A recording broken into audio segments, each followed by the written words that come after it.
Hello, everyone, and welcome back to No Homestuck to the bonus stories. Oh, gosh, Homestuck squared. Oh gosh, my brain is broken. It's a little early in the morning. I'm a little pressed for time. I have work and I have to get to work in like less than a half hour. Hopefully I can at least get part of Diamonds, Dames, and Dads all figured out. So from what I've gathered from Catnapped, this takes place during the events of Catnapped, but we're like following around Dad and what I assume is the draconian dignitary or Diamonds Droog, whatever he's like identifying as at this point, in the weird little Midnight Crew, like little sub-universe that they have in Meat Universe. I wonder if they have it in Candy Universe too. How many like tiny universes are there in this multiverse of Homestuck? Oh gosh, I've heard good things about this one. So I'm going in this with some optimism. I'm assuming, since Dad doesn't exactly have a voice, that I'm going to be doing Dee Dee's voice like the entire time. I don't think I've ever done that before. But so I'll just try to go for like a stereotypical gangsta, bada bing, bada boom, but a little bit more like nuanced and not so like, it's so Jersey, I guess. Sorry. Okay, nothing else to see, so let's get going. Part 1, go. Okay, Diamonds, Dates, and Dads, Part 1. Hours ago, but not many. Okay then, so we're in an alleyway and there's a place called The Hole. Is it in a wall? Anyway. Midnight City, where the nights never end. Where the black edges of the sky fade into the seething darkness of the rippling ocean, and the void washes on the shore like waves. Midnight City, where the only thing darker than its name are the hearts of the people living inside of it. Midnight City, where it's always midnight. Actually, that's not true. It's other times too. It just sounds cool when you say it like that. So it's like midnight. It's like 11 to 1 a.m.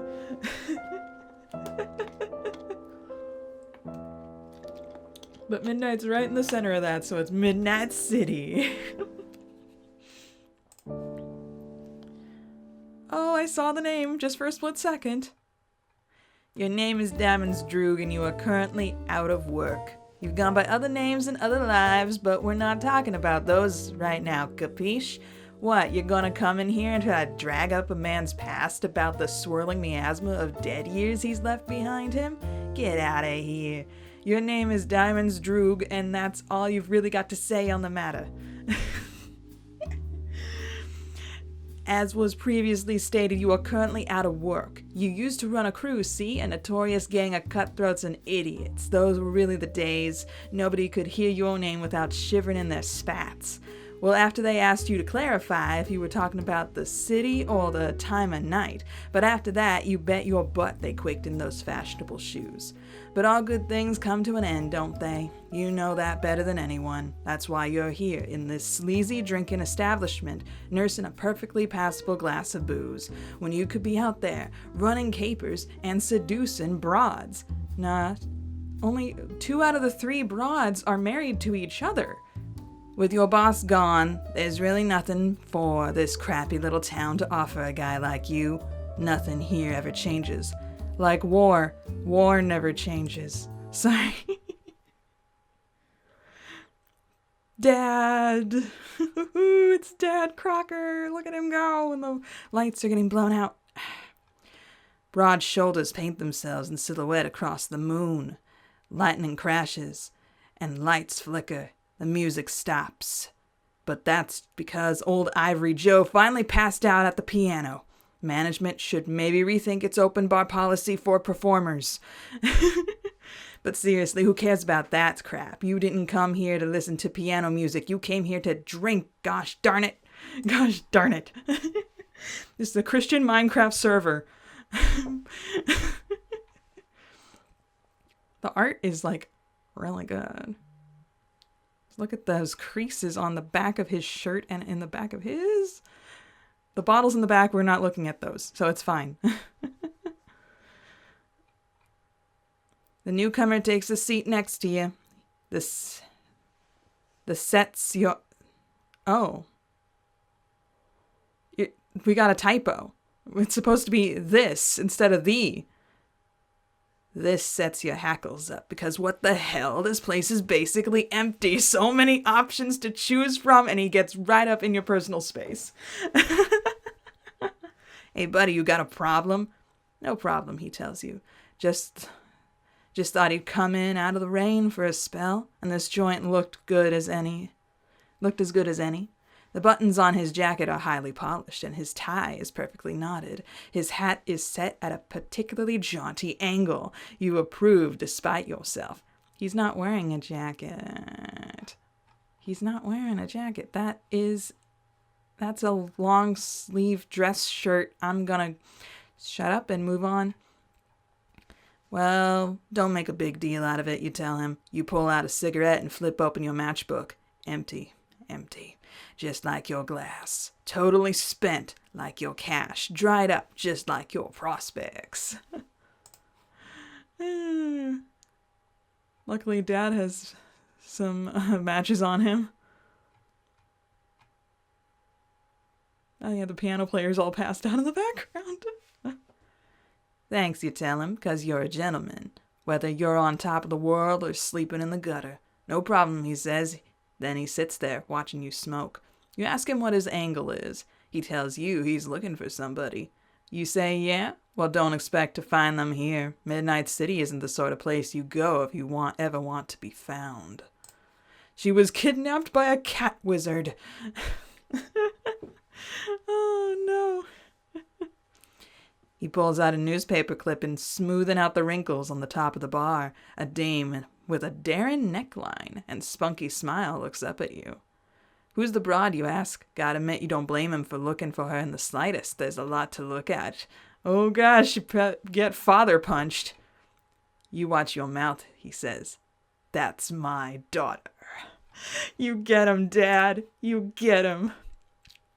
Dad Crocker is literally just Jane's fan base post-canon. Okay. Okay, buddy, geez, calm down. Maybe you shouldn't be carrying around sepia pictures of your daughter and showing them off to sad drunks if you don't want the conversation getting a little blue. But whatever, enough about that. What the heck does he think you can do about it? The guy looks at you. He says he thought he recognized you. He figured the two of you went way back, but now he's not so sure. He's starting to think that maybe he knew a different version of you from an alternate dimension. Oh yeah, you say. You wouldn't be surprised. That sort of stuff happens all the time around here. So the you this guy knew in another dimension. What was he like? Were you friends? Partners in crime? He tells you that the other you once kept him locked in a room. Well, that certainly sounds like you. So what do you want, buddy? How do you get off coming in here and slapping down pictures of your hot daughter? What's going on here? Just thought you might be interested in going into business, he says. Unless you're busy, of course. He would never presume to intrude on a gentleman's time. An average bartender is polishing a glass behind the counter. That's what bartenders do, you guess. Just polish glasses. You wouldn't want an unpolished glass, would you? That would be absolutely unacceptable. This guy looks at you the same way he always does, like he knows exactly what kind of useless you've been recently, coming in here every night, drinking the same acceptable whiskey. How could anyone be traipsing in here and asking for this idiot's help? Is what this guy is saying to you? You can read it on his ratty little face. What do you know, mother trucker? You're incredible at helping, at doing crap and getting crap done. In fact, you're just about to go help this fellow find his daughter. Screw it.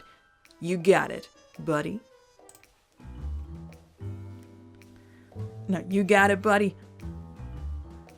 The average bartender shivers and... He almost looks like an Undertale character the way he's drawn here. Okay, then. The average bartender shivers in fear at this raw display of masculinity. Forget about him. Think about this other guy. This gentleman who lit your cigarette when you needed it. This guy. You could really vibe with this guy, as in kick back with a drink and discuss business and broads and share lingering, slightly sexually charged eye contact. Kids these days, what do they know about vibes? did not clear the vibe check. Okay. You tell the newcomer that you know a guy. His style's a little controversial, but he gets the job done. If you're talking about problem sleuth, it's gonna take another 3 weeks to find her. He asks you if you've been looking for someone too, since you seem to know all the best finders in town. You ask what's it to him. He says just a feeling he's got. Okay, sir, grab a picture of your daughter and let's get out of this dive. You ask him if he would be so kind as to pay the bill. He tells you he doesn't have any money. He figured a high roller like you could pay his own bills. You tell him to watch his mouth. He tells you that maybe you better watch it for him. What? You ask him what the heck that's supposed to mean. Okay, sorry. You ask him what the heck that's supposed to mean, and he tells you to pay the man and meet him outside. He stands up and straightens his hat. Wait, are people now shipping Diamonds, Droog, and Dad Crocker? That's an interesting one. Ah, you're almost there, Problem Sleuth. You're almost out of your office. There's problems. Oh, crap. Come in, jerk. The door's open. The door's always been open, okay? Your issues are a little more deep-seated and symbolic. You're always stuck in your office, but, like, emotionally.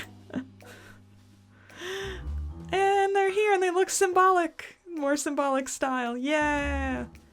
We got a job for you, sleuth. Get out of that fort.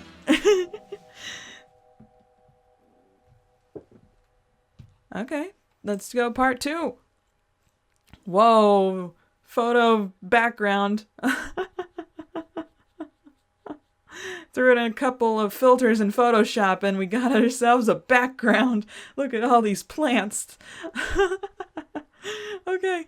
Midnight City, a black hole, a pimple on the butt at the end of the universe. As was previously established, it isn't always midnight here, and the sky isn't always a seething mass of tumbling storm clouds. But it sure as crap feels that way. Even when you're inside with a scotch in one hand and a dame on either arm, you can still feel the phantom slide of the slimy raindrops on your skin.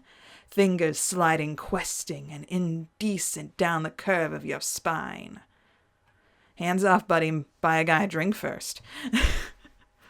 No one comes to Midnight City if they have anywhere else to go. You vaguely remember mentioning something like that before, but you've been a little bit sloshed back then, not gonna lie. So sloshed that you'd let some mouthy out-of-towner come in and push you around, rope you into some escapade you know is only gonna end in misery. Everything you do always does. You're in the business of misery, and in Midnight City... Misery's business? Oh, you were gonna say something? You are absolutely sure that wasn't a second ago. Why would you be... Why would... I get it. You are absolutely sure there wasn't. That wasn't there a second ago. Why would there be a no smoking sign in a hotel lobby, huh? Where else are you supposed to smoke? Outside?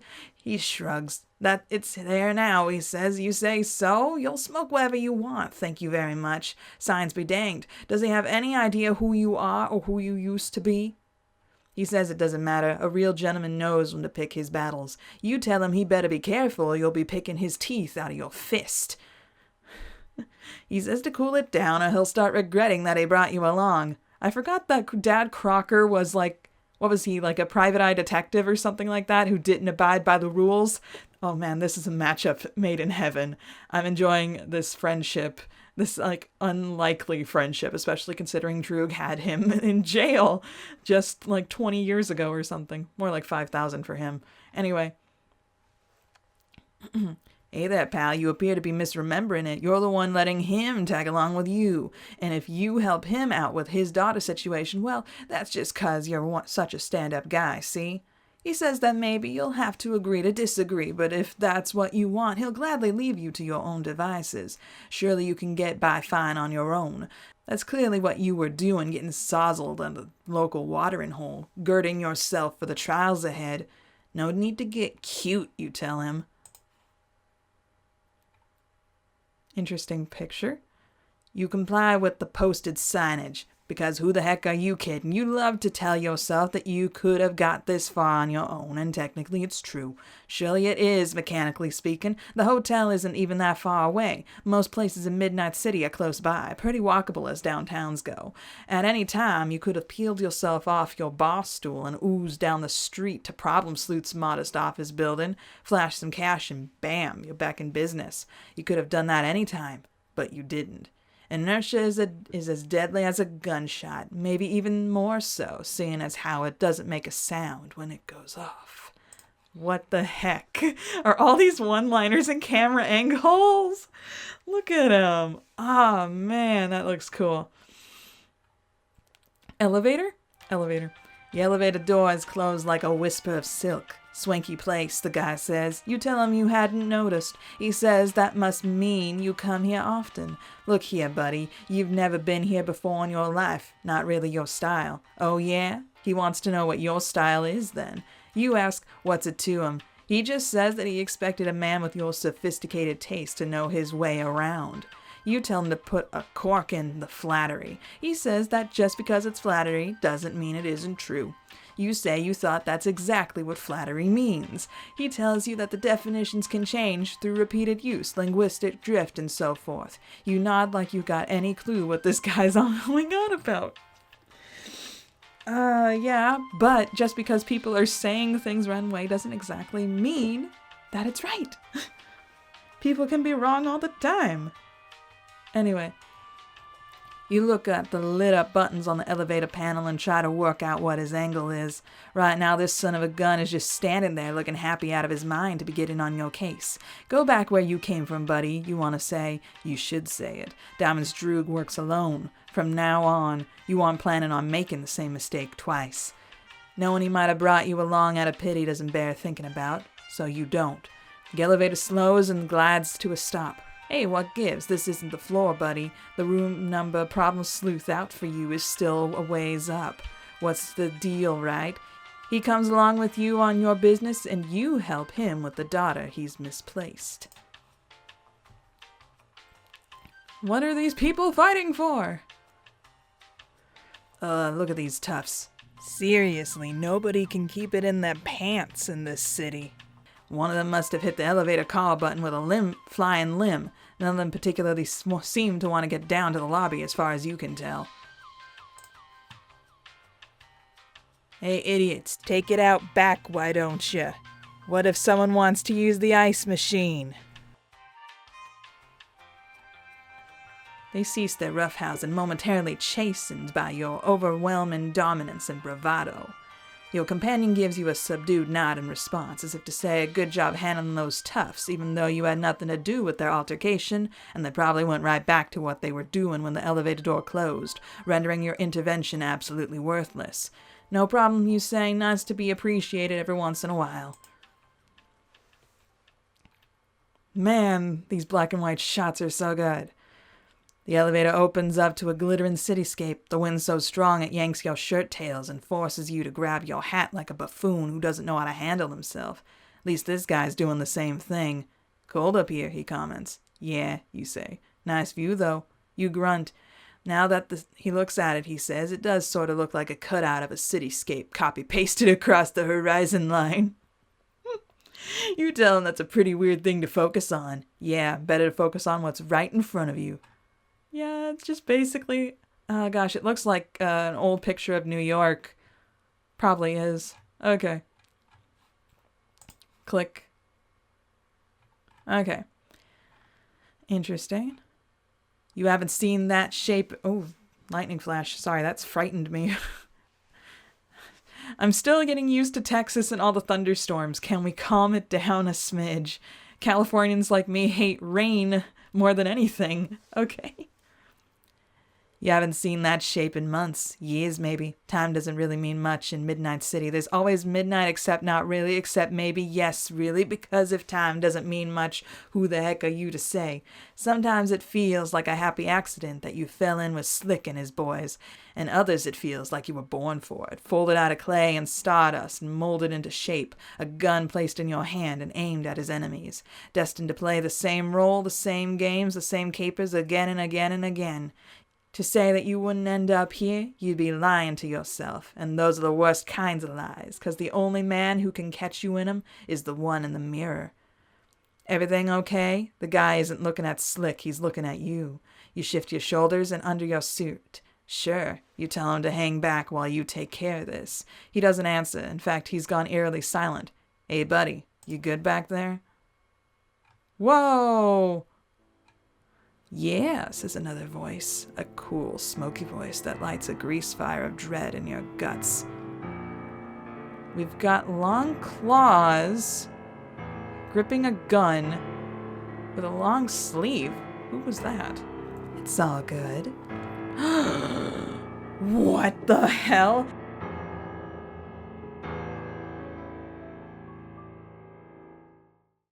Hey there. Consider becoming a patron, just like the phenomenal Bleed Red, Alexander Madeline, Uranium Coffee, Ryan Nelson, Runda, and Cloudy Days.